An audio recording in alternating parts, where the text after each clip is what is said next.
আগামী 29 মে তৃতীয় দফার আনোয়ারা উপজেলা পরিষদ নির্বাচন অনুষ্ঠিত হইব। এই নির্বাচনত অবৈধ ডামি সরকার এবং ডামি নির্বাচন কমিশনের ধারাবাহিক প্রহসনের অংশ হিসেবে আনোয়ারা উপজেলা নির্বাচন বর্জনালয় বিক্ষোভ মিছিল সমাবেশ এবং লিফলেট বিতরণ করছি উপজেলা বিএনপি ও এর অঙ্গ সংগঠনালয়।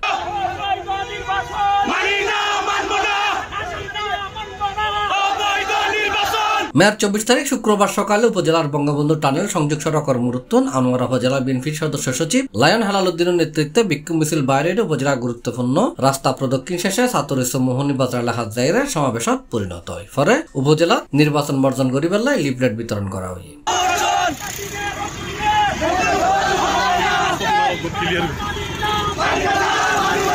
এই সময় উপজেলা বিএনপি এবং অঙ্গ সংগঠনের নেতা কর্মীরা উপস্থিত আছেন।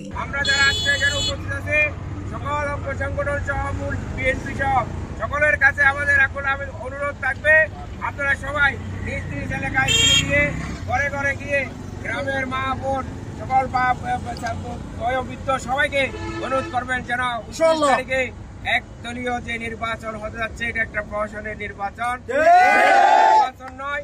নির্বাচনের নামের এই তামাশার যেদিন অবসান হবে, এদেশের মানুষের গণতান্ত্রিক অধিকার যেদিন প্রতিষ্ঠিত হবে, দেশের তার রহমানের নেতৃত্বে